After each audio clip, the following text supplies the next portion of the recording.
Black metal tidak hanya berbicara soal kegelapan, namun juga tentang keindahan dan konservasi alam. Inilah atmospheric black metal.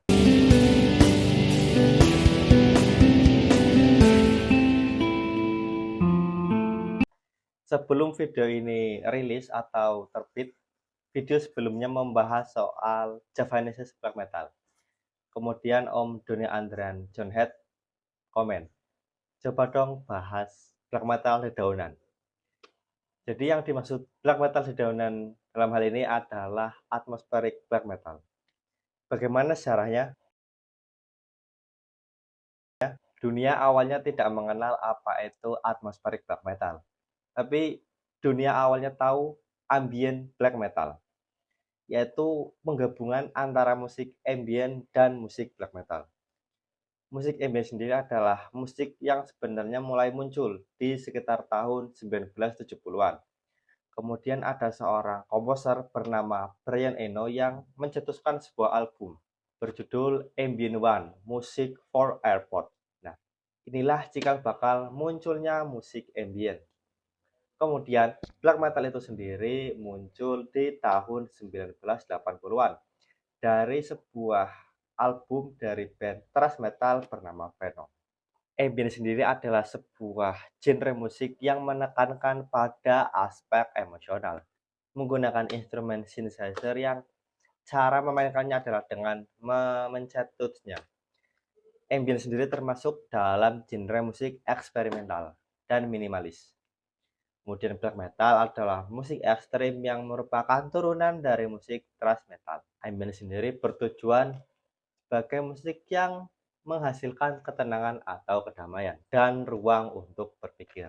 Sementara black metal adalah musik perlawanan terhadap ideologi-ideologi yang baru, terhadap ide-ide. Pencampuran keduanya akhirnya memunculkan apa yang disebut ambient black metal. Menurut beberapa sumber, album ambient black metal pertama dikenal dari sebuah band milik Pak Vikernes, yaitu Burzum, di album Philosophem yang rilis di tahun 1993. Dari sinilah beliau, sang Pak Vikernes, mencampurkan unsur-unsur ambient dan musik black metal, sehingga bisa dibilang album Philosophem ini adalah tonggak munculnya musik ambient black metal. Tidak hanya di album Philosophem, namun di album Bis Lisset Taros, kemudian juga ada band Summoning yang benar-benar mencampurkan unsur-unsur folk dan tradisi budaya Norwegia, Viking, yang terinspirasi dari film Lord of the Ring. Summoning dengan albumnya Look Pulse. Kemudian dari black metal yang lain juga ada Beherit yang memunculkan album yang menggabungkan unsur-unsur musik industrial, eksperimental, dan black metal di album Electro Doom Synthesizer di tahun 1996.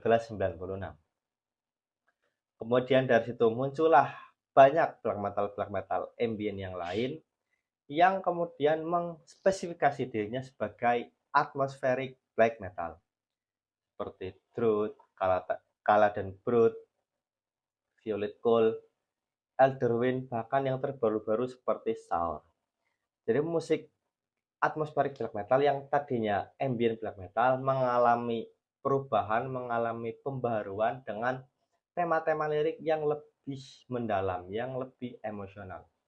Kemudian juga dalam penggunaan instrumennya tidak hanya synthesizer, terkadang menggunakan musik-musik yang berasal dari tradisi band-band yang bersangkutan, seperti tadi Summoning yang dari Norwegia, Viking, dan sebagainya. Itu adalah sedikit sejarah mengenai atmospheric black metal.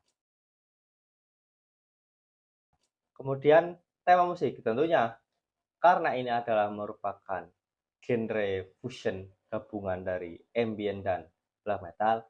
Jadi tema-tema lirik dari musisi atmospheric black metal tidak melulu soal satanisme ataupun kegelapan seperti black metal pada umumnya. Namun tema-tema lirik yang dibawa itu lebih personal, lebih mendalam. lebih kompleks, bisa berkaitan dengan alam, bisa juga berkaitan dengan introspeksi diri, namun juga terkadang membawa ciri atau membawa pandangan-pandangan mitologis dari budaya setempat.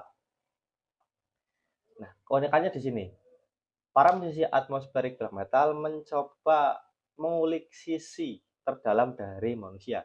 Itulah terkadang musik-musik atmospheric black metal atau ambient black metal terasa lebih tenang, lebih damai, dan lebih easy listening. Musisi-musisi atmospheric black metal fokus pada pengalaman mendalam dan emosional, pada suasana, tekstur tema yang kuat, dan terkadang menggunakan tempo yang lambat. Ada juga sih yang temponya cepat, namun tidak sebrutal black metal pada umumnya. Nah, terkadang di sini teman-teman ada ya semacam percabangan kembali dari ambient black metal kemudian menjadi atmospheric, kemudian ada juga yang dari ambient black metal ke depressive black metal. Dari atmospheric black metal kadang bercabang jadi atmospheric depressive black metal. Jadi masing-masing setiap musisi memiliki ciri khasnya masing-masing. Dan salah satu tema yang menurut saya beda dari yang lain ya tentang alam. Terkadang beberapa band atmospheric black metal menyuarakan tema-tema tentang climate change atau konservasi alam, tentang bahaya penggunaan bahan-bahan kimia, tentang global warming. Salah satunya adalah dari Indonesia yaitu Selvar dan John Head. Band-band ini mencoba menyampaikan pesan bahwa alam adalah bagian kita. Apabila kita merusak alam, maka kita artinya merusak kehidupan kita sendiri. Itulah yang beda, yang ingin disampaikan oleh band-band atau musisi atmospheric black metal. Kemudian bagaimana di Indonesia? Di Indonesia, atmospheric black metal saat saya lacak pertama kali muncul dari band asal Jakarta, Valendas, di tahun 2011. Tahun-tahunnya hampir mirip dengan kemunculan band-band depressive black metal. Namun kemudian Valendas baru merilis full albumnya di tahun 2013 berjudul Black Cloud Gathering. Setelah Valendas barulah muncul gelombang-gelombang atmospheric black metal yang lain seperti Pure World dari Bekasi, Soulless dari Padang, dan band-band atmospheric black metal dengan militan di beberapa kota terutama di Jawa Timur. Sebenarnya saya sudah membuat listnya beberapa band atmospheric black metal di video yang lain, yaitu Most of Beauty Atmospheric Black Metal from Indonesia bagian 1 dan bagian 2. Kemudian untuk bagian 3 baru mengumpulkan beberapa informasi, dan jika teman-teman ingin mengetahui beberapa list band atmospheric black metal di Indonesia, mungkin bisa dicek di video sebelumnya, dan nanti juga akan saya beri listnya di daftar deskripsi. Mungkin itu saja pembahasan mengenai atmospheric black metal kali ini, dari sejarah, kemudian tema-tema, apa yang ingin disampaikan, dan bagaimana perkembangannya terutama di Indonesia. Dan memang belakangan ini ya musik-musik seperti inilah, seperti ambient black metal, atmospheric, post black metal, DSBM itu yang digemari para penggiat musik metal underground karena dirasa lebih relevan, lebih mampu menyentuh sisi emosional bagi para pendengarnya.